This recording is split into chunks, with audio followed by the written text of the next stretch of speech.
ইহুদি জিজ্ঞাসা করলো, আজকে মনে হয় যেন তারকারা যেগুলা ঝুঁকে পড়তেছে, তারকারা যেগুলা ঝুঁকে পড়তেছে, তার কারণটা কি?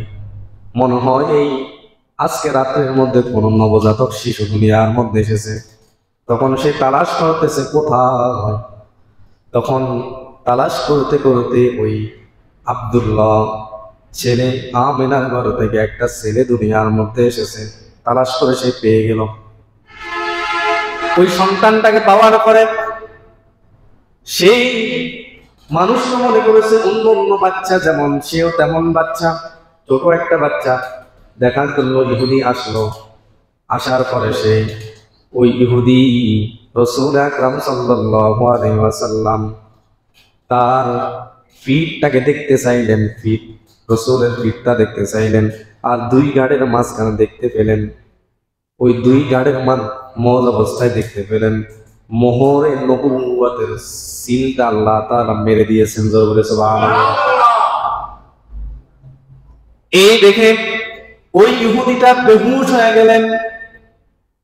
বেহুশ হয়ে যাওয়ার পরে কিছুক্ষণ পরে যখন হোশে আসলো তখন জিজ্ঞাসা করলেন যে আপনি কেন বেহুশ হয়ে গেলেন? তখন সে জবাব দিয়ে বলল, এক নাম্বার কারণ হলো আমি আনন্দিত, এই জন্য আমি বেহুশ হয়েছি। যে দুনিয়ার মধ্যে যে জালেমের অবস্থা চলতেছে, জাহিলিয়াতের যুগ চলতেছে, এর অবসান এই ছোট্ট বাচ্চাটার দ্বারাই হবে।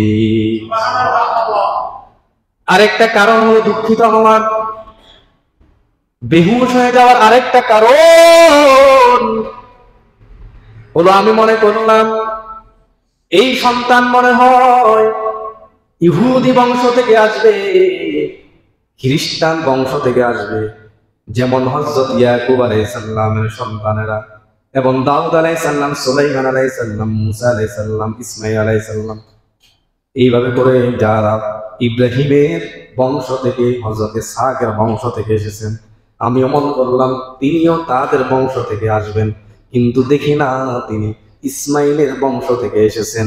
এই জন্য আমি দুঃখিত, এই জন্য আমি বেহুশ হয়ে গেলাম। বুঝলেন না কথা? তার মানে খ্রিস্টানরা মনে করতেন যে রাসূল আসবেন, তার আলামতগুলো তাদের কিতাবের মধ্যে আছে, তবে তারা মনে করলেন যে রাসূল আমাদের আপনার হযরত ইসহাকের বংশ থেকে আসবেন, কিন্তু তিনি এসেছেন আপনার ইসমাঈল আলাইহিস সালামের বংশ থেকে। তখন তারা রাগান্বিত, তারা রাসূলকে মানতে চায়। বুঝলেন না কথা? এরপরে রাসূল দুনিয়ার মধ্যে আগমনের পরে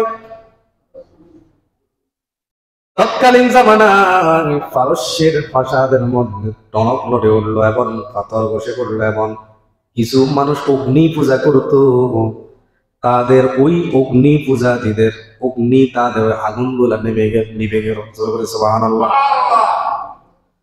রাসূল যে দুনিয়ার মধ্যে এসেছেন, রাসূল দুনিয়ার মধ্যে এসেছেন, আসার সাথে সাথে আল্লাহ তাআলা হক এবং বাতিলের মধ্যে যে ব্যবধান আল্লাহ তাআলা দেখিয়ে দিয়েছেন। সুবহানাল্লাহ। যা আল হক ওয়া যাহাকাল বাতিল ইন্নাল বাতিলা কানা যাহুকা।